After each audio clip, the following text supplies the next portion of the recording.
Bereavement is parental bereavement, and I know firsthand of this pain after losing my baby girl Milli at just 6 days old. With no indication of complication prior to her birth, it came as a complete shock. We never got to see her eyes, we never got to hear her cry. As the weeks passed and we were riding the tsunami of grief, those around us expressed how useless they felt. They too didn't know that we felt so useless. We didn't even know what we needed. But I knew at that point that I needed to speak out. From Milli's life and death, this podcast was birthed. Little Life, Big Loss. As a safe space to talk about baby loss, grief, trauma, heartache, and hope. A safe space for lost parents to share their stories of their real-life angels. A place for our nearest and dearest to learn about our journeys and to gain a deeper understanding in how to help those who are riding the tsunami of grief. Welcome to Little Life, Big Loss. Hi there, Milli's mum here. My name is Rochelle and I am the creator and host for this podcast, Little Life, Big Loss. Whilst I hadn't planned on adding trigger warnings to the podcast, because let's be honest, our whole life and this whole podcast is one big trigger, I would like to preface a few things. Every episode I record could include any of the following: birth trauma, stillbirth, neonatal loss, termination for medical reasons, mental health, suicide, grief, and all things in and around all of this. Episodes might also mention living children, pregnancy, and pregnancy after loss. Please read the caption for a summary of what you can expect in this episode. The opinions shared by guests on my podcast are the opinions of those individuals and do not always reflect the same opinions of mine. We are not professionals, we are just lost parents sharing our story. If you hear of something that you wish to try for yourself, please seek professional guidance from a psychologist, a GP, or an OB. And finally, thank you for all the love and support that we have been receiving. I'm in love with this safe space that we have created for our babies to be spoken about in such real and raw detail. If you feel connected to an episode, please share it with someone that you think it might help. And if you would like to help our community, we have created a PayPal account, and we are asking that each time you listen to an episode, you just donate $1. If you go to PayPal and you search Little Life, Big Loss, any donations to that account will help us do so much more in this space. Thank you again so much. Hello. I'm so excited. Today we have the beautiful Rachel with us. I have been chatting to Rachel for a long time on socials. She has a cool little biz that I'm sure you guys will learn about, and she sent me some beautiful things. So I don't even remember your full story, but I just remember when I read your highlights reel that time, I just messaged you and was like, what the actual fuck? So Strap yourselves in for this one. It's a big one. I just want to start by asking, who was Rachel before she experienced baby loss? Once upon a time, I would have answered this with the typical title, like I'm a mother, a wife, what my job is. But now I know that I'm so much more than those titles. But what I do know before loss was that I was asleep, that I was completely unconscious, and that I was a product of all the beliefs and values that I had been given by family and friends, people pleaser, no boundaries, had no idea who I authentically was. Wow. How powerful, huh? Like I think I said it in one of the other episodes. I said, beautiful, broken broken can be beautiful. Yeah. And I think, we just get so broken down, and boundaries is something I'm learning. Yeah. And this is what your babies teach you. Like, this is the gifts within the loss. And I think early on in your loss, you don't understand how there could be any gifts, but there are. Yeah. And because you're quite a few years, your first loss was 2018. Yeah. So I'm, like 7 years of loss pretty much. So it changes, it ebbs and flows, and it becomes different. And I remember thinking that it would never be different. Absolutely. And I love hearing the stories. And the girl I just interviewed literally an hour ago is 17 years in. And it was so nice to chat to her because It does. It gives us, those that are still in that first year or that first, short time, so much inspiration and admiration as well of that, it can get better and it will get better. But we need people like you to tell us that and show us and, lead the way. Yeah, absolutely. So let's go all the way back to the beginning and tell us about your first pregnancy. Yeah, so it started off so great. Like my husband and I, we started our journey into parenthood, and before we knew it, we were blessed with two beautiful boys. But I just always had this feeling that somebody was missing, and it went on for a long time, like 2 years of me being like, should we, shouldn't we, like, is it a bit greedy to go and have another child? But the question didn't go away. So therefore, the answer was yes. So we finally, we're going to do it. My husband didn't really mind either way. He was like, it's more in your court. So if you want, I'm happy. If you don't, we don't. So we fell pregnant straight away. I'm really lucky that I can conceive very quickly. So 16 weeks into our pregnancy, just go to that 16-week midwife appointment. I can't, in the past, I hadn't had a natural birth, and it's something that I really wanted, and I'd had the big gap. So I was tracking along in the public system where I could have a natural birth, but I also had my private gynae just in case I couldn't have that natural birth. Yeah. So I went to the public hospital. They couldn't find the baby's heartbeat.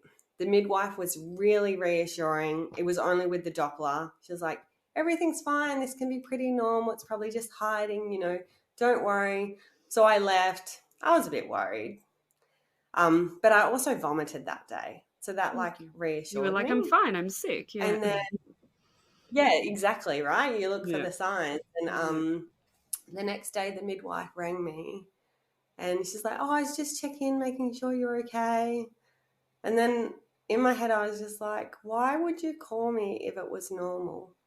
So she didn't send you to go get a reassurance heartbeat anywhere? She left the room to go talk to the obstetrician, and this is what I found out after, once I put in a complaint, was she asked the obstetrician to come in and do an ultrasound, and the obstetrician refused and just said she'll be fine, send her home. So, that was a bit of an issue. But then once she called me, I called my private ob and said, look, this is what's happened. I just want to get a scan to make sure. And so we went to go get the scan, no heartbeat.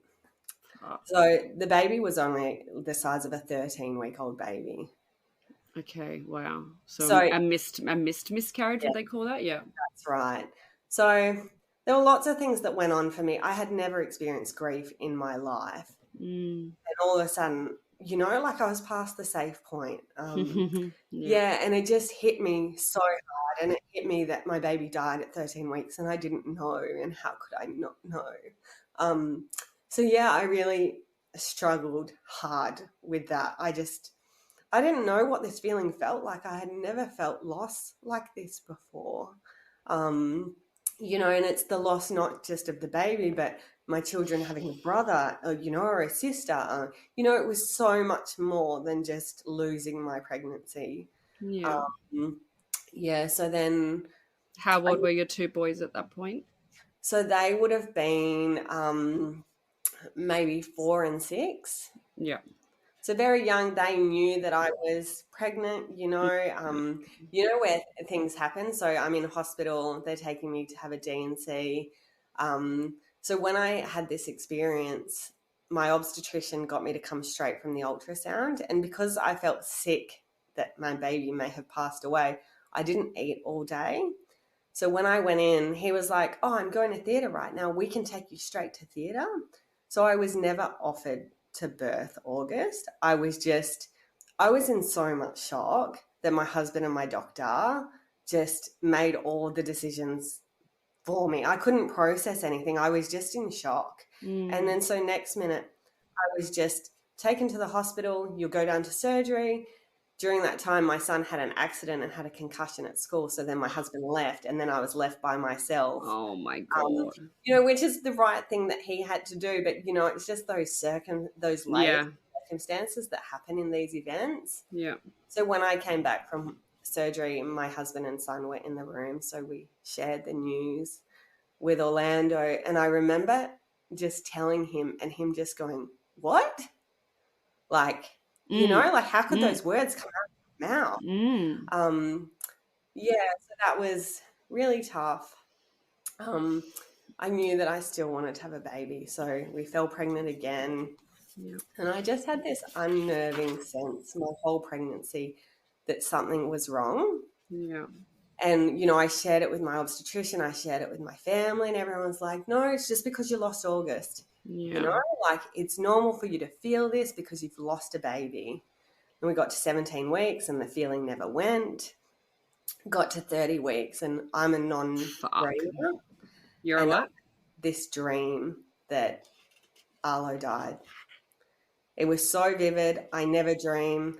I woke my husband. We got some juice. We were actually camping.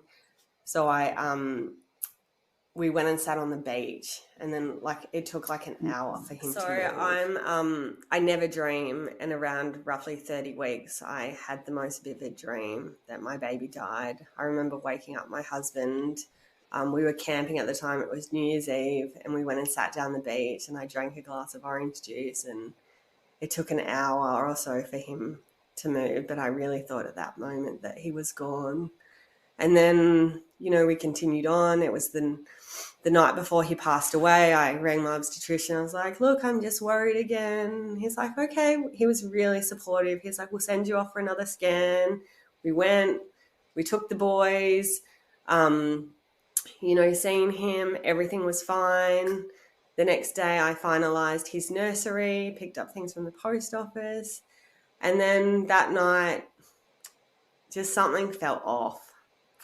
So I went through the same thing that I always go through, but I was said to my husband, I'm just going to call the hospital and just see what they say. And the midwife was really nice, and she's like, just come in. So Levi stayed home with the boys. It was 7:00 at night, dinner time. And I was like, I just go in by myself just to check. And got to the hospital. They popped the Doppler on and said, oh, I'm not really having much luck. And something that happened was when I left for the hospital, the baby was transverse. And when I got to the hospital, the baby was head down. So it gave me this sense of hope that the baby has moved. But little did I know that once a baby passes away, they just can roll around. So that sense was incorrect. So, she couldn't find the heartbeat. And she'd say, I'll just go get another midwife. And then that midwife would, I'll just go get another midwife. So, now I've got 4. And also, they're pressing the emergency alarm bell, you need, everyone needs to come, So I'm without my husband. And they put the thing on your finger that reads your heartbeat. And then they had the strap on my belly that reads your baby's heartbeat. And so one of them was 83 and one of them was 85. So they weren't identical. So in my head, I'm like, maybe my baby is, still, there's a difference there. So, and I just wanted to hold on to hope because I knew I'd been here before and I didn't want to be here again.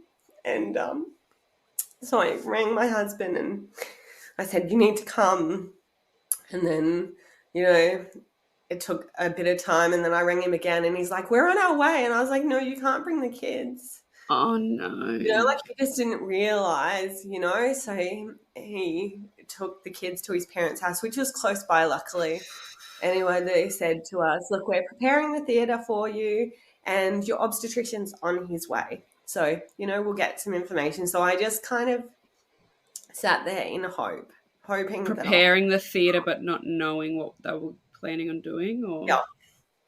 So my obstetrician came and they had the ultrasound trolley ready, and I remember him just talking to me, and it just felt like delay, he wanted Levi to be there. And so he put the Doppler on my belly and the screen was very still. And I said to him, is that my baby's heart? And he said, just give me a moment. I just want to look around. And I just looked at his face because I knew in that moment.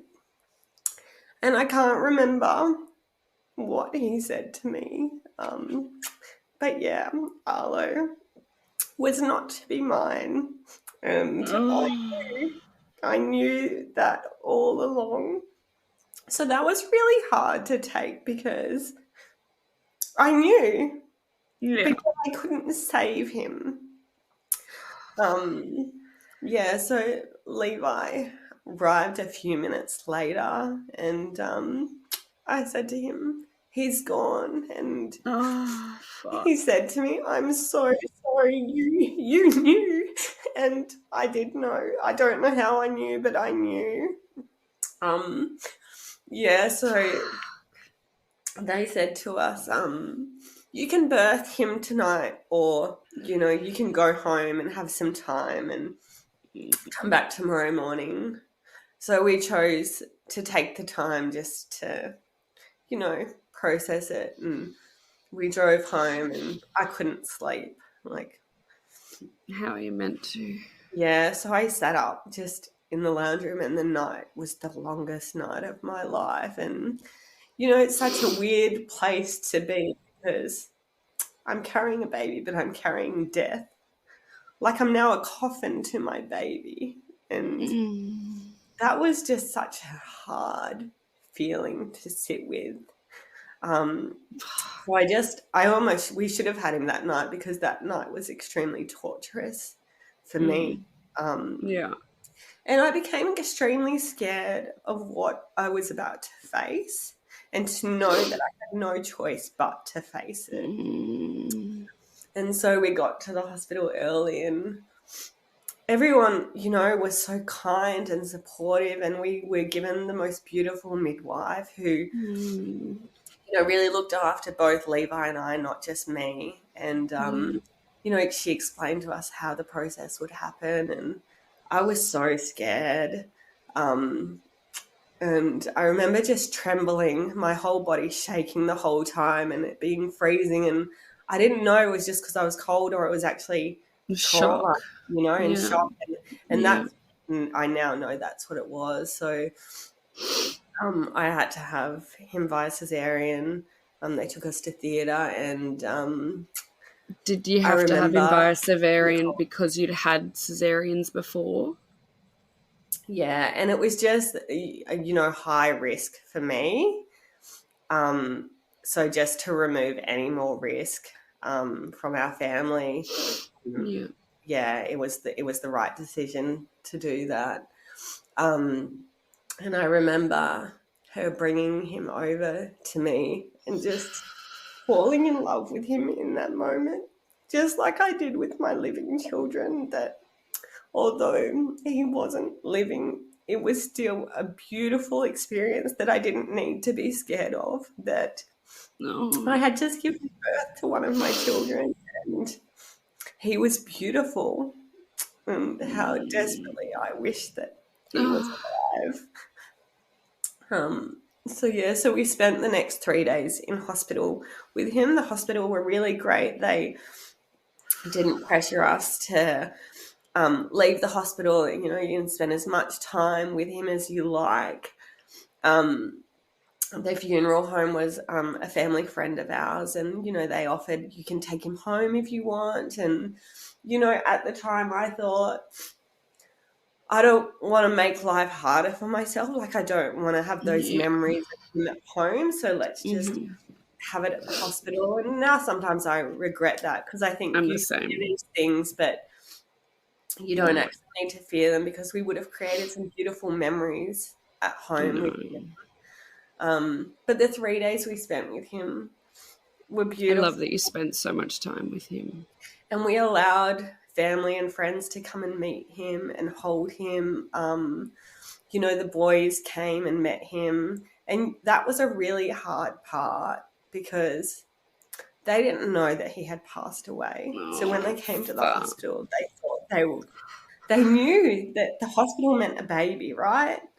And Orlando had this conversation with Nan, like, I remember we came here when Auntie had her baby, you know, and she said he was skipping, you know, like he was so excited. And I remember Nan just being like, I know what he faces when he goes through those doors. So we opted to have Arlo out of the room to share the news and to give the boy the option to meet him, just because death is so scary, you know, and we just so they both wanted to meet him. And the boys played two very separate roles in their grief. So Grayson, who was younger, around 5 at the time, he just wanted to make everyone happy. And that's the role he plays. He's a ball of sunshine, wants to joke and laugh and be funny. And, you know, now in hindsight, it was really beautiful that he played that role, and that's probably what we needed. But at the time, I also found it was too much for me. Yeah. In my grief. I wasn't ready for that. So he also didn't really like holding or like touching. He didn't hold Arlo, but he didn't really want to touch him. Like, you could see that he had this resistance and we didn't want to force it. Yeah. Where Orlando, on the other hand, the more time he spent with him, the more he fell in love with him. I have this video of him, you know, being, Mum, he's so cute. Like, look at his button nose, and describing all of his features. And it's what he would have done if he was a living baby.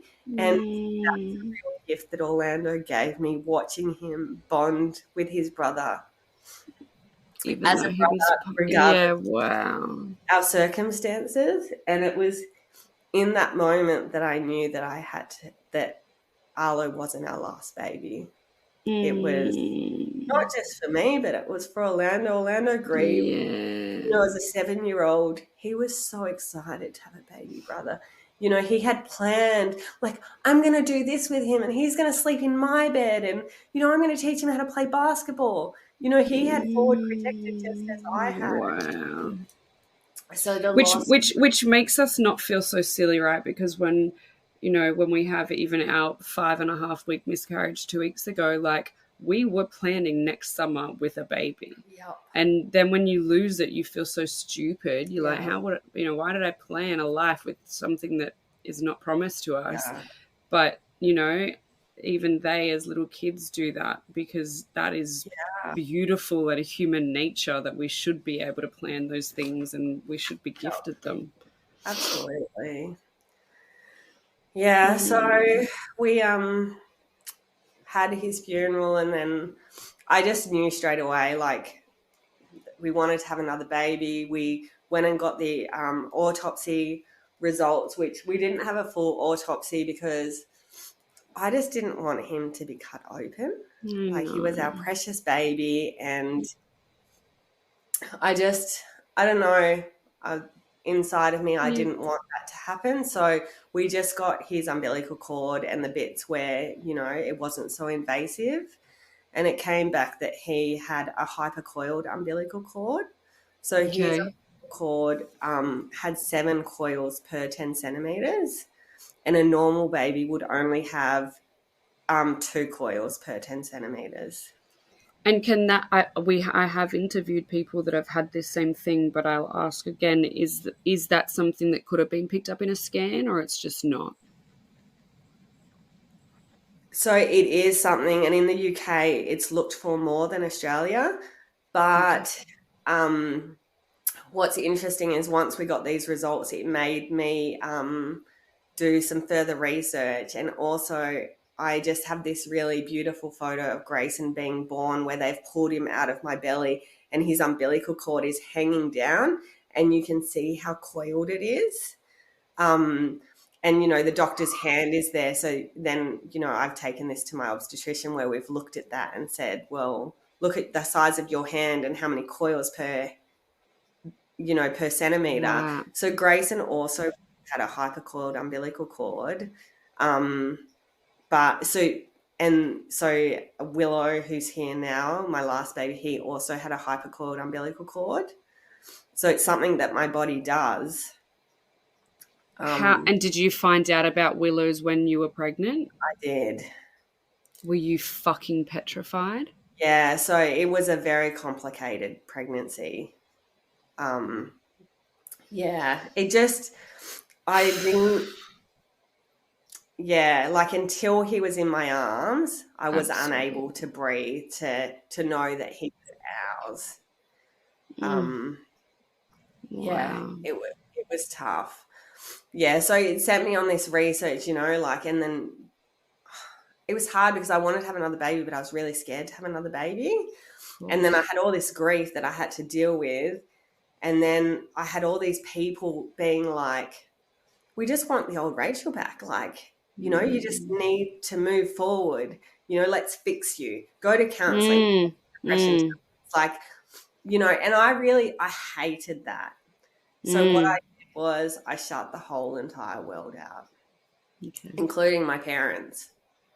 Yeah. I couldn't deal with anyone. I had nothing to give the world. I was so Yeah. broken. I just needed to look after myself. And the only way I could do that was by shutting the whole world out. So Yeah. my husband, my children, and two of my girlfriends were all that I allowed in. Mm-hmm. Um, so I fell pregnant again. And so we went and got the autopsy results, and I spoke to my ob and said, want to have another baby. He was like, okay, yep, you can have another baby. You'll have to have a cesarean because it's so close. We have to monitor your scar, make sure everything's safe. So I fall pregnant straight away. So, like I'm 8 weeks post loss and I'm Mm. pregnant again. I'm pregnant with twins. So you think, wow, so no twins in my family. And then I think it's a sign, right? Like I've lost two Mm. babies and now I've been gifted two babies. Mm. So we get to the point where we can have an ultrasound, find out it's twins. They're MCMA, which means there's one sac, one placenta. It Fuck. is so high risk that by the time we see my obstetrician, he says to us, so the chances of having this sort of pregnancy is if the egg had have split one day later, we would have had Siamese twins. So it's so, so super rare. So like the 13th, Wow. the egg splits into two and then we get two babies. So it's so rare and so high risk to have MCMA. So he says to us, you really need to think about this because there's a couple of things in play. The chances of you carrying these babies is 30%. So highly Mm-hmm. likely to prepare to lose both of them. Second thing is you've just had a cesarean and now you're not having a singular baby. You're having twin babies. Mm. A cesarean scar. And it's also your third cesarean, So he's Fuck. like, this is very high risk for you. And Yeah. Levi instantly, he was like, we're not doing it. We're not having the baby. Like he knew both sides and he knew how hurtful. He's like, but you are a mum to your children that are Mm-hmm. living and we've been through so much loss. And I felt so much shame for this, but we decided to end the pregnancy because Yeah. it's so hard, right? Like, Yeah. and I was so ashamed of it that the people that I had told that I was pregnant, still to this day, I told them that I had lost the babies because Yeah. how could my babies die and then I decide not to have these babies that I Yeah. was gifted? And today I still wonder, like, maybe it would have been this chance that they did survive. Maybe I could have been, and there's And so and look, and maybe that pregnancy could have survived, but your uterus probably wouldn't have.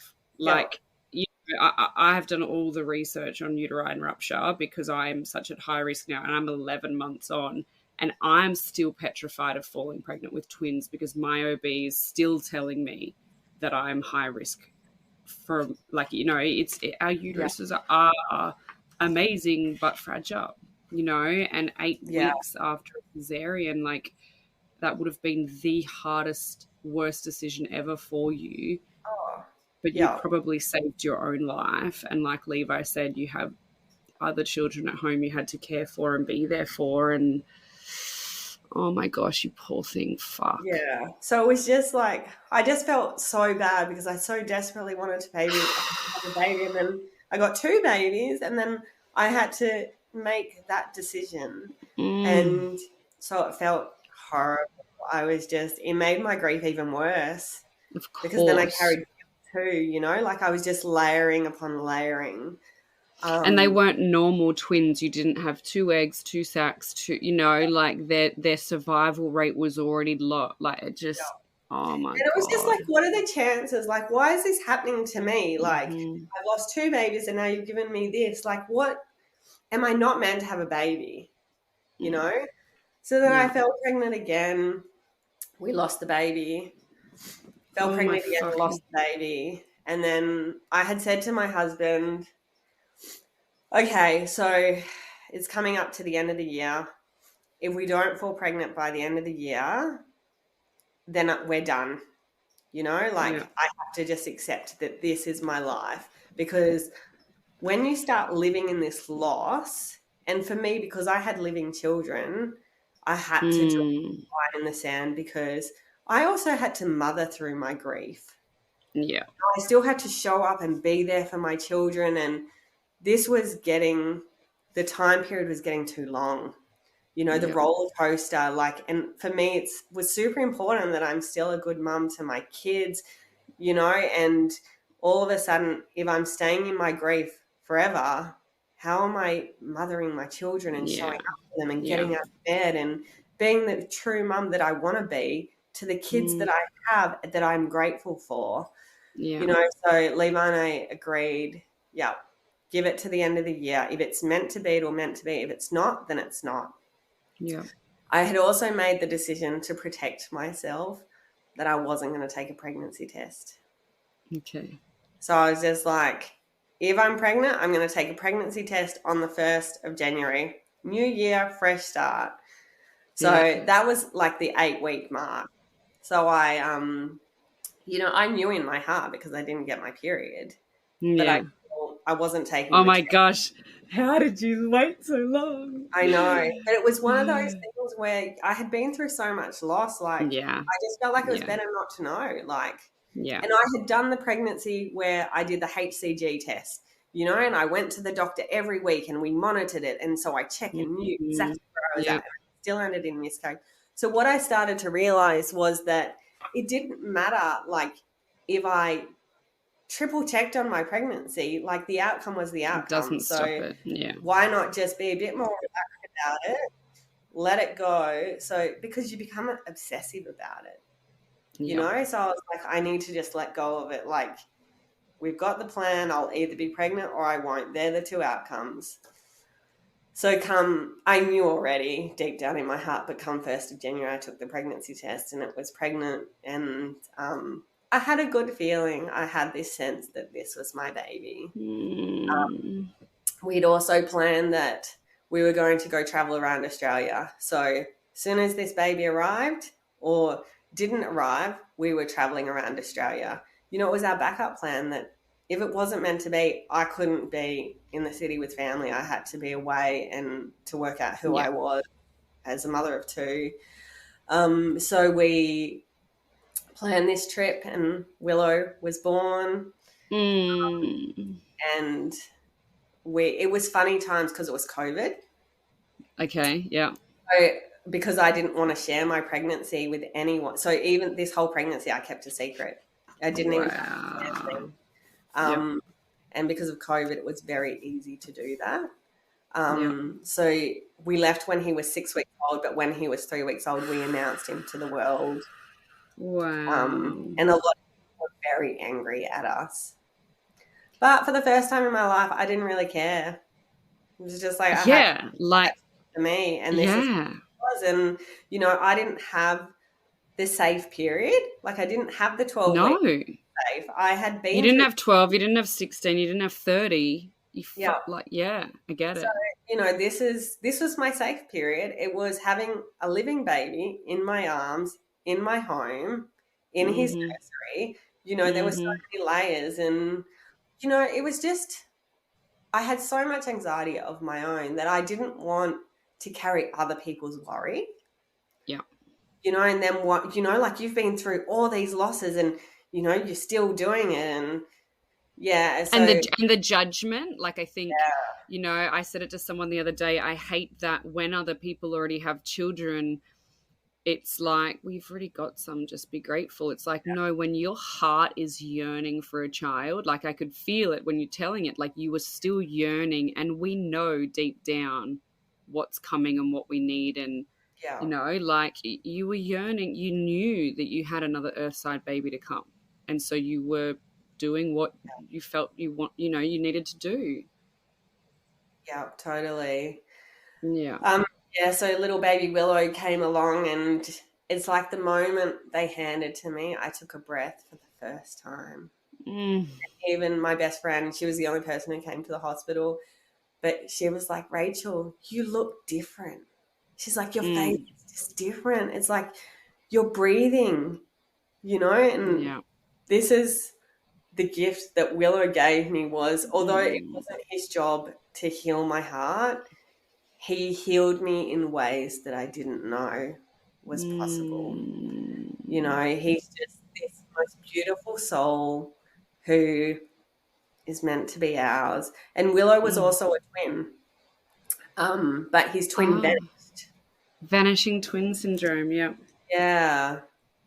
So I was actually a twin, and the other one vanished. And I say to my mum all the time, I was like, that's why I'm so awesome, because I'm like two in one.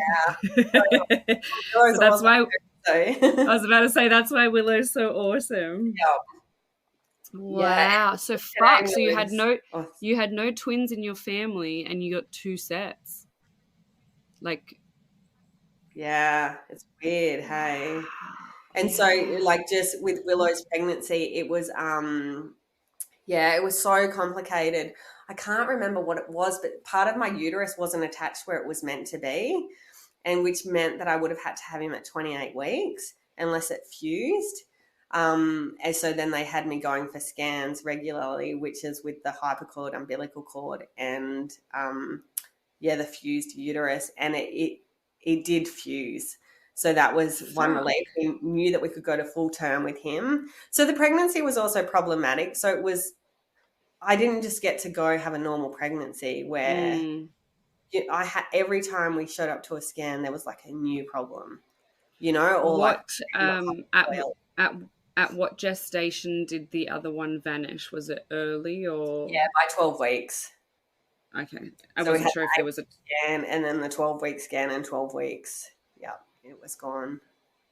wow. And then was there any other, because even though I was one, it was so long ago. I don't know was there a risk in that? I've got a friend in the UK at the moment that I'm chatting to, and she's pregnant with twins, and she's lost one, and she's just so fucking petrified. But the other one became a molar twin, which a molar pregnancy in Yeah. general is super dangerous, and so and then luckily, not luckily, I have another friend, my friend's sister's pregnant in the UK, also with twins, and has lost one, so I've connected them and they're talking, Yeah, nice. but they're not vanishing twins, because it was later on in the pregnancy. So when it's a vanishing twin, is there like more risk, or it just literally vanishes? It It's just just literally gone. vanishes. Yeah. Wow. I don't really know the process behind it, but yeah, it's there and then it's gone. Wow. Okay. Yeah. Yeah, Before so 12 weeks. the twin part didn't add any additional risk to this pregnancy. Um, but then because he had the hypercoiling and that my uterus wasn't fused properly, um, yeah, it was just touch and go. But I had scans every 2 weeks. Yeah. So my Yeah. obstetrician was fine for me to do that. And we actually, because it gets so expensive to have a baby, we did Mhm. one. She's the head of King Eddie Hospital, which is the baby hospital. So I had the best sonographer scanning Oh, me. good. Yeah. And then every second week, I just go to one of the Medicare build ones. Okay. And I remember it was my last scan, and we went to a bulk build one, and the lady refused to do my measurements. And she said, no, you don't need your measurements done because they were done 2 weeks ago. And I was like, no, but I want them done. And my obstetrician has requested them. And she's like, oh, no, it's against procedure. Like, you don't need it because it'll cause you more worry because you need to do it monthly. And I was like, well, if my baby doesn't grow, then I'll go have my baby tomorrow. you know, like we need this bladder. And I ended up hysterical, like in tears, to the point I was like a bit ruthless. I was like, do you know that I'd been in this situation where I've had a scan today and my baby died tomorrow? Yeah. So I have every right to have the measurement. So she had to go get approval from blah, blah, blah. And they finally did them. And I remember my obstetrician saying to me, oh, I heard you had some issues at the scanning place. Yeah, I did.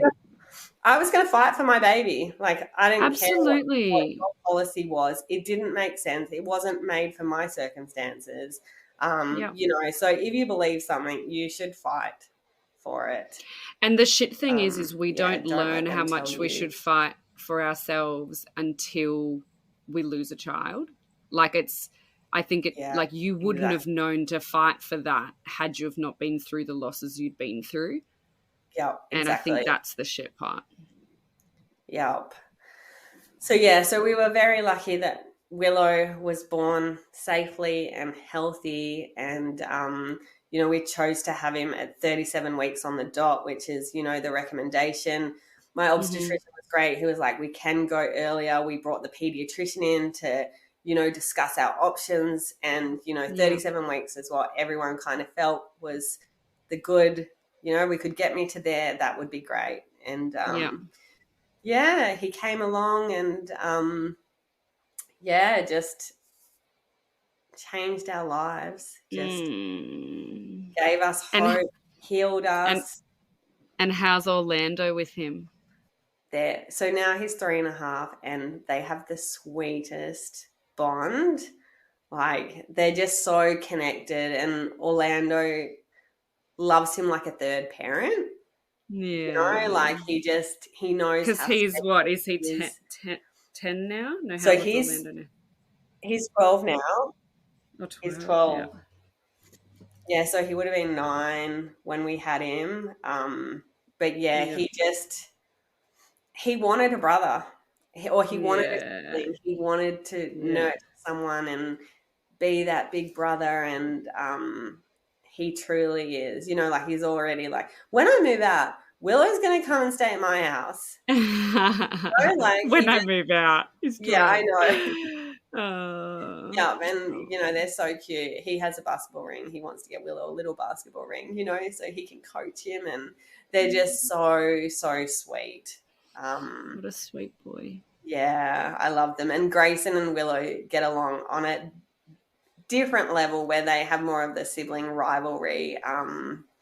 Willow really stole that baby position from Grayson. I was going to say, which is probably Grayson's, like, Grayson reminds me of my Dylan when you were saying, like, always has to make people laugh and all that. Yeah. That's what my Dylan is like. And it is hard when you're in the grief. It's like, stop fucking laughing and making jokes. Just cry with me, you know? And so, I mean, as a child, it's a lot different to a grown adult, but it was really challenging to see someone, but it is their personality and they feel like their job is to make people happy, and it's their coping mechanism. Yeah. And it is just, that's what the journey teaches you. Like, everyone deals with this in their own way, and there's no right or wrong. You just have to honor your own journey. And how did your, like, obviously loss in a marriage is so hard, you know, it adds a whole other element of challenge to our relationships. And I think, you know, 85% of marriages fail, they say, but it's high, isn't it? You're still talking about your husband, so that's good. You're there. I'm so, like, I have an amazing husband, and he's so supportive, and he's really been so supportive with everything I've done, you know, to not telling the world about our pregnancy, to whatever I've needed, he's allowed me to have without making me feel guilty or bad or caring about what other people thought. But I do really hold some guilt towards him, because I feel like he didn't just lose all the babies. He also lost me. Yeah. And, you know, he was the one who got to see my real grief.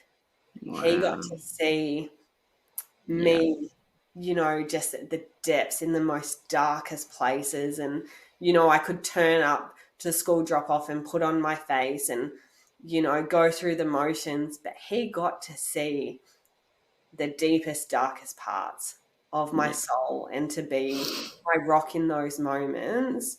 Like, I have so much gratitude towards him to be able to show up for me, for my family, for our kids, to take on that role and be a constant just role of support without judgment, is probably what got me through it. Yeah. Without him, I don't know that I would have survived it.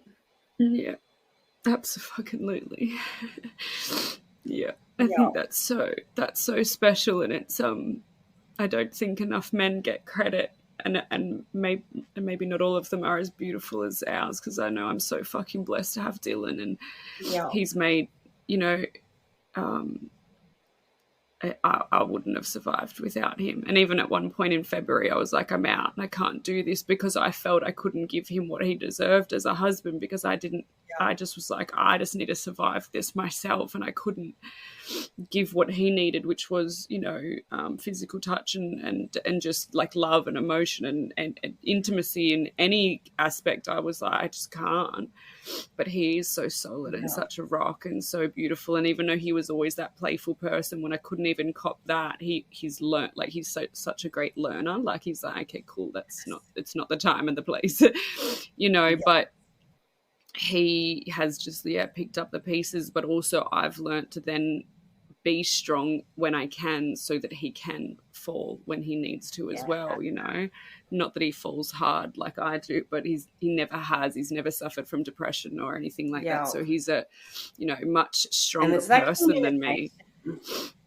Absolutely. Yeah, we communicate so well and with so much respect. I mean, we've over the years had rules around, you don't name call, or you don't, we don't fight. We disagree and we argue. Like, we just communicate, but that's rules we had probably pre-Milli that have been good now. But it's fuck. Yeah, we're lucky to have them. Yeah, absolutely. Yeah. And I think also as our role, giving them the permission and space to open up and talk about it, because I know a lot of people say, oh, my husband just doesn't talk about it or doesn't deal with it. Okay, but we've got to give them that safe space to be able to as well. And I think sometimes I was forgetting that, because I was just, when we had the miscarriage the other week, I was like devastated. And then he rang me, he's like, I'm coming home from work, I'm so empty. And my heart just fucking shattered, because I was like, I truly think he felt that miscarriage more than me the other week, because he, like your Orlando, like, he is just yearning to have this child here, as am I. But I think I'm putting up this like stronger wall, because I can't get to that deep darkness again, like, it's like, and so now it's almost like I'm being stronger and putting up my wall, and okay, I can fucking deal with this. I've been I've dealt with this, and he's just like, oh, I can't, like, I know this can't be happening. So it's interesting how the roles can change as well. Yeah. And Levi isn't, like, he's not a talker. He doesn't share his emotions. Like, it is part of who he is. He deals with things in his own way. And I just have to respect that that's who he is. But also it's like the yin and the yang. Like, I'm a highly emotional person. If both of us were highly emotional people, like our poor kids, right.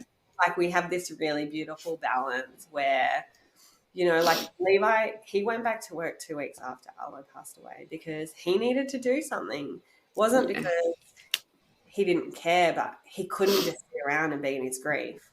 Dylan's the same. And I had to respect that, where the thought of me going back to work, that was nowhere near my thoughts. Did you get the maternity leave from the government? Yeah, I did. Yep. Yeah. And my work paid my maternity leave too. Yeah. So I was really such a blessing. Like, of course, like, we should fucking get it, of course, but like, totally. I truly had so much gratitude for that, because I literally got to just fucking wallow in my bed for about 4 months whilst I was getting paid. And I know some countries don't do that. I know some workplaces don't. So one of the I had girls to I've fight interviewed, for it. did you? Yeah, because, well, I just asked the question and then they didn't know the answer. And because I worked in a highly academic world, they have an inability to have awkward and uncomfortable conversations because, you know, just different type of personality. But they were doing like this revamp of all policies. So I actually made it be put in the policies, which is just like a Absolutely. nice, you know, gift from Arlo to be like, well, if someone else faces this, then they don't have to make this fight. And this is a little imprint in the world that you Arlo's leave, Arlo's annual leave, Arlo, whatever. It's beautiful. exactly. But there are all these little gifts that you get along the way that, you know that his life made a difference to this world. And I think I want to lead into this. You have done some amazing things in the like baby loss community since Arlo. So at what point did you create Arlo's keepsakes and how did that come about? So it was when we were traveling, I just started to think about what would have helped me or what would even help me now. And I just, especially with August, because he didn't exist in this world for me anymore. You know, I was pregnant and I wasn't pregnant.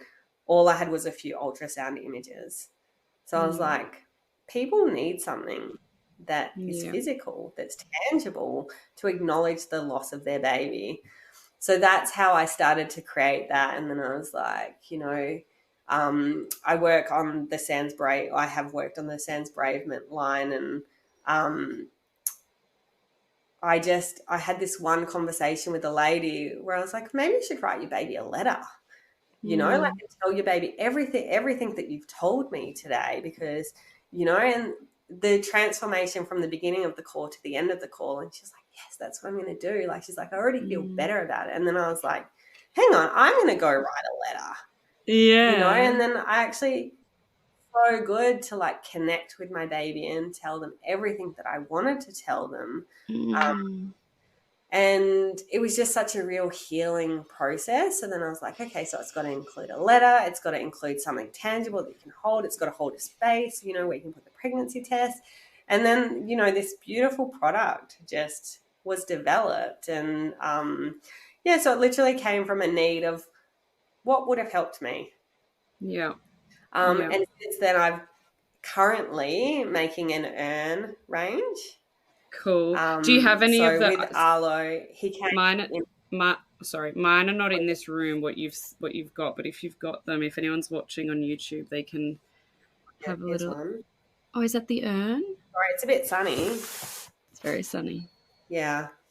Oh, So these are just prototypes. But just something soft and simple that can be held.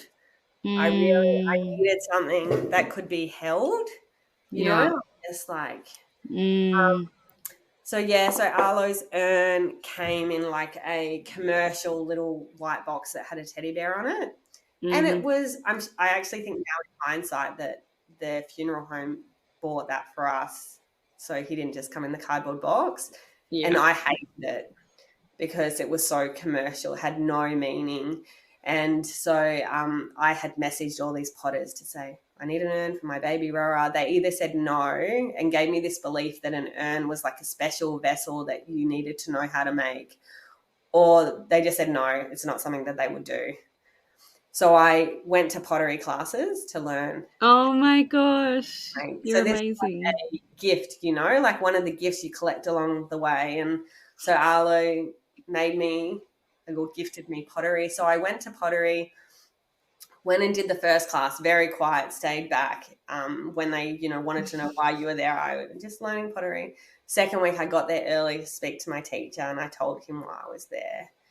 When his daughter was 9 months old, she passed away. So he was much older than me, you know, like 65. You know that saying, like the teacher arrives, like when needed. And so Stuart was like, we are going to get you an urn, like you are going to make this. yeah, so it was just amazing. And then he had said to me, there's another lady in this class in the exact same situation as you. So he didn't tell me who she was. But, it's just funny how the journey takes you to where you need to go. Absolutely. Yep. Oh, And I so love that. 5 years ago, I was like, I think that I should make urns for other people. Yep. And it's taken me 5 years to be ready, to have the Yeah. time to be at this point. But now it's definitely where my passion is and what I want to do. So you went to pottery classes just to make the one for Arlo, and then now you're going to continue to Yes, make them that's for others. Oh, yes. Yeah. And beautiful. there's just like, there's so much connection. Like, instead of feeling sadness all the time, a lot of the time I feel love. And I think it's all these little things, that I have. And it's not like, this is a story. We brought Willow home from hospital, and someone was feeling sick, and Grayson, 5-year-old, he has the digital thermometer. He's walking around taking everyone's temperature to see if it goes green or red. And then he goes, "Oh, I'm going to go take Arlo's temperature." And he takes the thermometer gun over to Arlo's urn and he takes his temperature. Like That so is, inclusive, and it creates this place where my kids, because we've chosen to really include them and we talk about yeah. Arlo all the time, and they know that this is Arlo's urn, and Uh, yeah, it creates opportunity for love to just come out of nowhere. mm-hmm. And I So think also when you create that safe space, like I didn't deliberately talk about Millie so much on the weekend, but she just naturally comes up in almost every conversation I have, even with strangers in the tattoo shop, in wherever I was all weekend. And I realized that I do just so confidently talk about her now, which in turn gives others confidence to talk about things. And if they feel awkward, I don't feel awkward anymore. So I just keep it flowing. And then, and so your kids are then learning that too. And so what a beautiful thing. because people mirror your behavior, it's just a Yes. natural, like, psychological thing that we do. Yeah, so I do think the more you're open to it, it allows people to honor your baby, to talk about. Same, we have, the memory case that we gifted you in our lounge room. It's out. Sometimes it's open, sometimes it's closed. But people walk in and they know instantly that that's Arlo and all his belongings in our living room with us, and the Love connection that. is there, and the kids are allowed to go through it, and like Yeah. bounds. Yeah. It's very much, even for Willow, who's never met Arlo, he talks about Arlo all the time. I love that. You know, Do you have any of your caps keepsake stuff in the room with you just there? I just want to show people.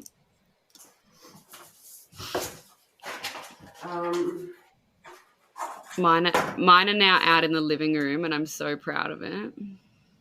so I have this one here, which is beautiful, Yeah. forever loved, and then it's got so space to put all your belongings, and then on this side a place for a photo, and then a little envelope sleeve for the letter that you write to your baby. I love that.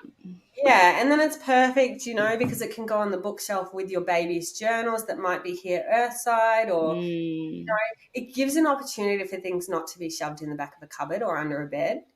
Yeah, absolutely. Your baby Yeah. gets to, yeah, I love out where mine you so are. much. Yeah. And I just Yeah. even like, so I won a thing on, tell the listeners, I won a thing on Instagram soon after I lost Millie, and it was like a Lost Mums Club thing, and I just couldn't even believe I could enter the stupid fucking competition, and then to win it, I was like, what? Anyway, I got sent all of these amazing things, which really helped me find the community. And then I won it from you. And one of them is this big, beautiful briefcase that I believe you make. You make them? I don't make them, but I did design them. I and then I just have them love manufactured it. elsewhere. But the design, so I designed this while I was on the trip traveling.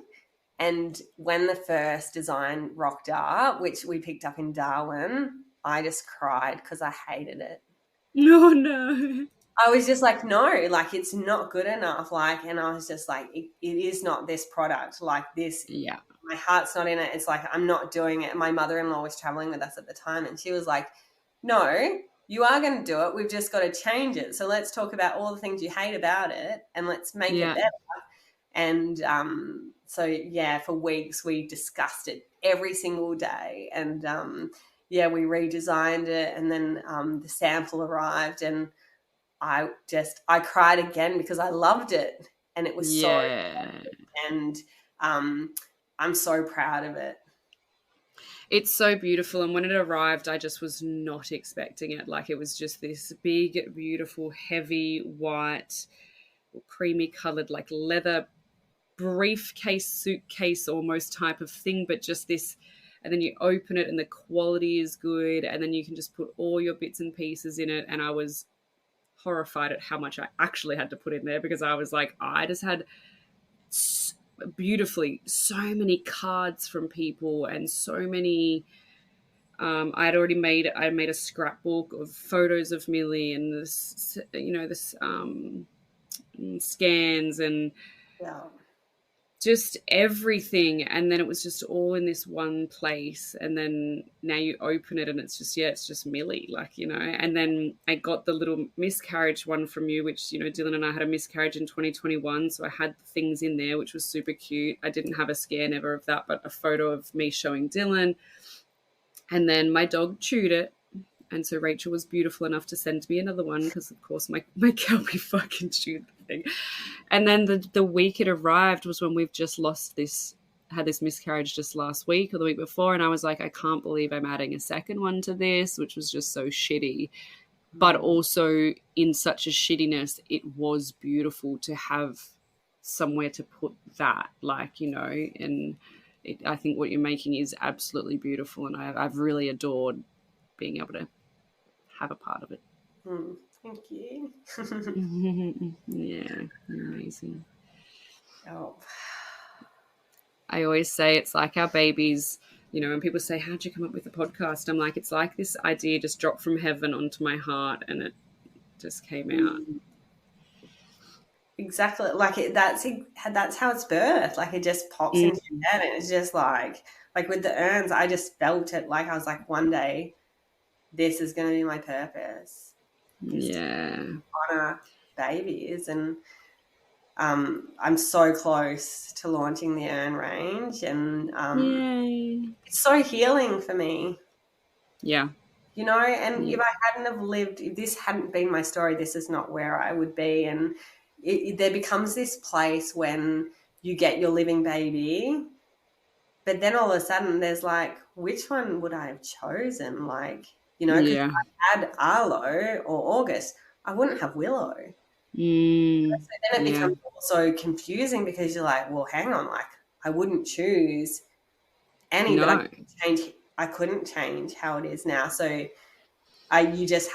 learn to accept the journey for what it is and what you've experienced. And I very much like seeing psychics and mediums, and they've told me different things along the way about, that Willow is Arlo, and Willow says things about being Arlo, that how could he say them? And then you start to question your spirituality and you just don't know where the journey is going to take you, and what meaning you might make out of this, even though today you feel like, how could this even happen to me? It makes sense, but maybe one day it will make sense. Yeah, I fucking hope so. Yeah. My auntie and I did a 7.5-hour drive home yesterday, and she said, I've always been a big believer in everything happens for a reason, but I'll never understand why you had to lose Milli. And I'm like, I know. It sucks that it's shit, but yeah. And when you're in that first year, like it's just still like what, and then the miscarriage, and then this, and then the IVF, and it's like, come on, fuck. It's a tough slog. Like I look back and I have no idea how I did it. I don't. You just keep. The universe gives you this gift of moving forward, and you can't stop it. It's just what naturally happens. And so you have to move forward because you don't get a choice. That's right. You just roll with it. Ride the wave is just my constant. Everyone's like, how are you? Riding the wave. I'm like, stop asking how I am because the answer's the fucking same. But anyway. Still showing up. Yeah, I'm here. Yeah. And I said to Dylan the other day, I said, sometimes I'm a total queen and other days I'm a sack of shit. And he just takes whichever one he's got that day. That's all you can do. And you're allowed to have those feelings in those days. Yeah, absolutely. Yeah. And I still have them today. Like, you know, although I live in love more than loss, I still have days where, you know, like for whatever reason, I was doing some research for the business, you know, like what am I trying to help with? What problem am I trying to solve? And it made me go back and search Arlo in my messages on my phone. And then it took me back to like even me announcing that he had passed away. You know, and then once I dove in, I couldn't stop myself. I just wanted to go, and I went and relived all of it again. Yeah. You know, it all just sits right there. You know, so it's always with you. Yeah. And how beautiful, though, to be able to just take that time to dive in and just be back there and give them that time again, you know, because you're always giving it. It's always there, but he's always there. This is what I'm imagining as time goes on. You know, they're always there, but you can't always give them that time. And sort of just like be in that grief with Arlo and just be like right there next to him for that amount of time. Yeah, absolutely. And then it will make me go pick up his urn, you know, like in cradle, you know, just we are one, you know, like it's just a really beautiful connection. Man, what a wild. And so you've always had boys? Yeah, I'm a boy mum. Aren't you? Yeah. My husband, he's all masculine. He's not really. He's so soft and sensitive. But so you had Grayson, or you had Orlando, Grayson, August, Arlo. Did you ever find out the gender of the twins? No, I didn't. Interesting. And then you had a miscarriage, and then you had the vanishing twin with Willow. Yeah, and that would have been a boy because they would have been identical. Okay. Yeah, so I don't know. Sometimes I wonder. I'm like, can I not carry girls? Like, is it a girl thing? Or, you know, you start to think about all those what ifs. Yeah. But yeah, like at the end of the day for me, like I love having boys, and my boys are so different that I don't really kind of believe in gender. I think you get a personality. Yeah. You know, so for me, you know, as you know, when you lose a baby, gender is the last thing that you would ever think. 100%. Absolutely. I know that some people do struggle in the baby loss world, like when they've lost a girl, they really yearn for another girl, or vice versa. And a lot of people actually ask me, what will you do if you fall pregnant with a girl versus a boy, whatever. And I'm like, I do not care. Yeah. Just give me my babies in my arms. Absolutely. You know. And I also understand that people have different thoughts and views around that, but I just had my hair done with my old hairdresser on the weekend. She fell pregnant with triplets when she was 18. Gave birth to them, has the girls. They're now 24. They're amazing, beautiful. She's raised them incredibly. She's a Kiwi. And she then had 2 other girls. And then with her husband, they went over to America and they did gender selection to get a boy. Oh, yeah, okay. She did not get any male embryos. Really? And none. So and at the time, this was like maybe 10 years ago, maybe 8 years ago. And at the time we were like, I just thought it was the wildest thing because they chose not to implant because they went there for a boy. And so they didn't implant. They only got 1 or 2, I think. I don't think they got – and she was like, I was ready for 10 embryos. I was going to get my boy. They paid $50,000. And at the time I really didn't understand it. I thought it was selfish and crazy and da-da-da. Yeah. She said, Rochelle, I still chose to not implant something that could have been my child. That was awful for me. She said, but – my husband and I wanted a boy, and they came back to Australia and fell pregnant with a girl. So they have 6 girls. But then she said, but every weekend now we get out their footy gear. They got their footy boots there. She goes, my girls have just become, these footy players, which is what her husband always wanted, was his little footy boy. And she goes, so it didn't matter in the end. Yeah. And I'm like, what a wild Yeah. lesson journey that was. Yeah, so many things to actually realize what I wanted was right in front of me. Absolutely. Yeah. Absolutely. Totally. Well, you are amazing, and I feel like this has been such a educational, like hypercoiling, like vanishing twins, uteruses fused, like fuck me, you've had a ride. And I think sometimes I'm in this space at the moment. I'm, as you know, I'm winding down on the podcasts, and I'm going to, wrap these all up as season 1. And when I feel ready to come back, I will do like a season 2, which is more like where are they now, and people that have got this on the other side type thing. And funnily enough, both today's were almost that, because you have when I hear the stories of so much loss, it scares me, because I've only had 2 miscarriages and Milli. I'm fucking petrified that it's going to keep going before I get my earthside babies, and I know I'm going to get them, but it scares me. But what I loved about your episode today is that you do talk so beautifully about it. You've talked about the deep and the dark and the depths, and that your marriage is still amazing, and that you've traveled, and that you had a plan, and that, you've given me so much hope in no matter what the journey is, I'm going to be okay. Yeah. And I 100% believe that. And if someone had told me that in my grief, I would have wanted to punch them in the face. So I get that too. But as someone who has lived this experience, I never dreamed that I would get to where I am today. With gratitude. Yeah.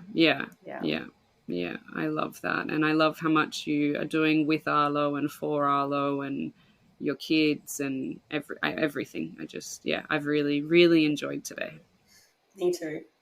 No, you're amazing. Well, I look forward to hearing when the urns come out, and I will be sure to put the links to your pages and stuff in the show notes. So if anyone wants to go on and buy the beautiful box and the miscarriage box and all the things, just all the bits of Arlo. Perfect. Amazing. Thank you. I really enjoyed today too. All right, beautiful. And we will chat soon. Is there anything else you wanted to share or leave us with? No, that's it. Amazing. Yeah. Amazing. It's very privileged to share my story. Yeah, you're awesome. Thank you so much. Bye. Thanks, Rach. Bye.